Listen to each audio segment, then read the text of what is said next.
Hello, and welcome back to Creatively Curious podcast.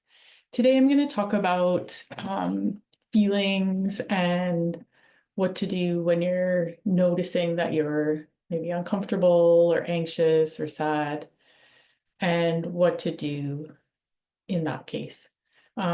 It prompted me to do this podcast when I was at the library with my son, who's 4, and there was another little boy who was there with his dad, and he was playing with the train set and my son was playing with the train set. And the other little boy, I'm not sure how old he was. He might have been about 3, maybe a little bit younger. And he was getting really frustrated with pieces of the train set, which I think were just kind of standalone trees. And he was getting frustrated.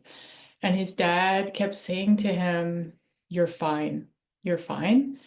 And he said, "You're playing with a train set. It shouldn't be this frustrating."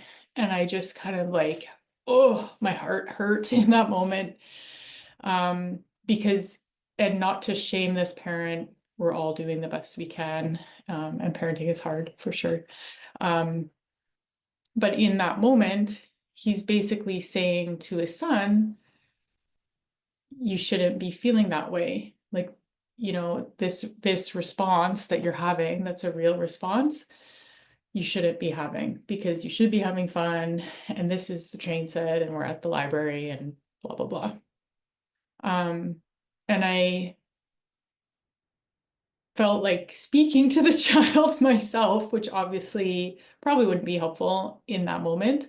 But whenever, and again, I'm no expert, but I know that there are ways to go about that for ourselves, for our children, that are a little bit more helpful. And ultimately, I would like to promote the idea that there are no bad emotions, even though society tells us there are good emotions and bad emotions. There are no bad emotions or good emotions. They're just emotions. We're human beings, we're emotional beings. We will have the whole gamut of feelings, and what to do when you're having them. With my son or my daughter, I say things like, I name it. If I can name it, it looks like you're feeling frustrated. It's okay to feel that way. I get it. I feel that way too sometimes. Um, and there's a practice by Tara Brach, and she lists it in her book, Radical Compassion, and the tool is called RAIN. And she talks about this a lot in, for sure, this whole book is about that, and in her podcasts and her talks. And RAIN is a really simple way of allowing the thoughts and the feelings that you're having that may feel uncomfortable to you. And so RAIN is an acronym. The first letter is R, and that stands for recognize. So the first step would be recognizing what it is that you're feeling, what it is that you're thinking, any physical sensations, if you can name the emotion, if you can get clear on what the thoughts are. Sometimes I know for myself it's helpful to write those things out if you're able to do that.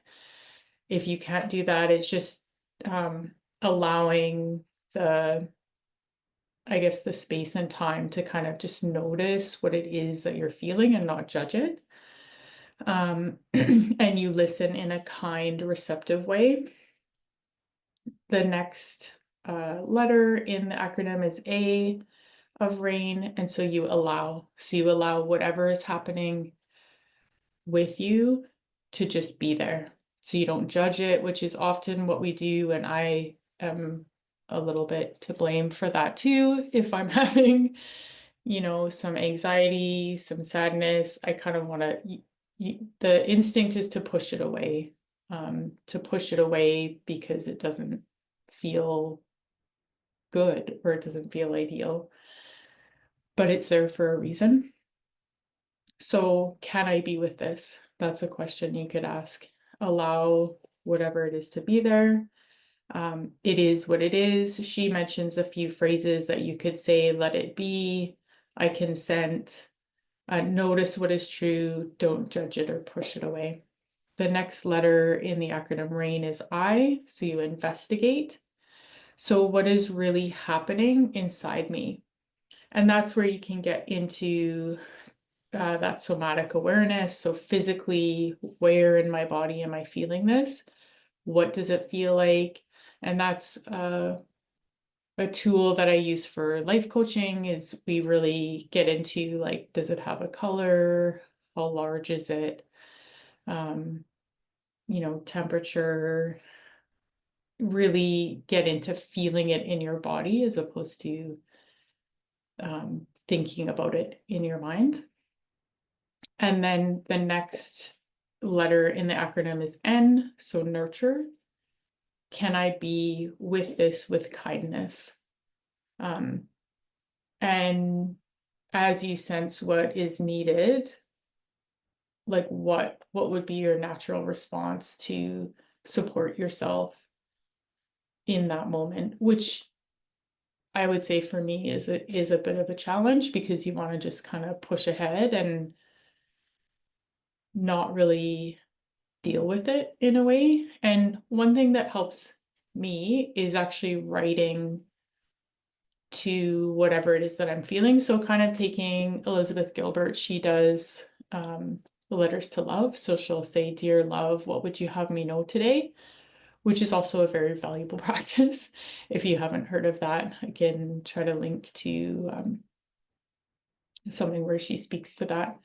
But it's literally as simple as that. You just take a pen out, you write to love, what would you have me know today? And so I took that idea of writing to love and I will write to any emotion that I'm having.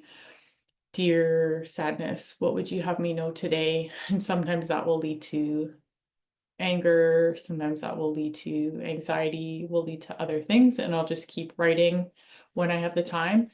If I don't have time in the moment, then I kind of just take note of that, like where am I feeling it in my body?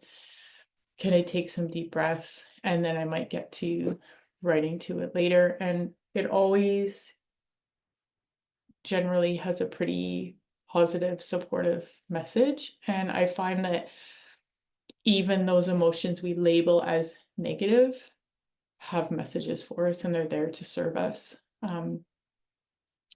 So some of the examples that Tara Brach uses for nurture is, can you give yourself a loving message? So that might be where like that idea of dear love might have a message for you.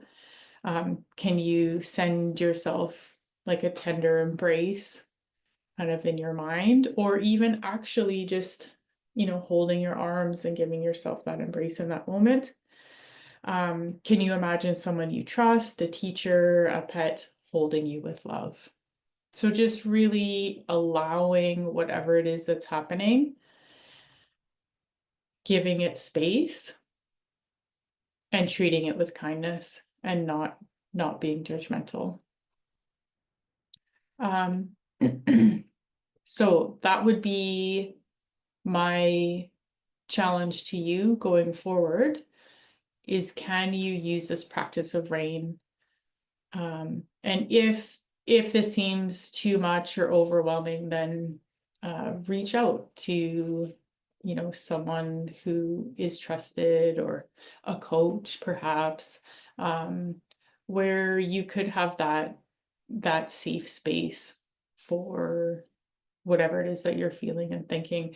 I do rely on my, my writing practice, journaling practice. I really was hesitant to be a journaler, and I don't kind of force myself to do that every day.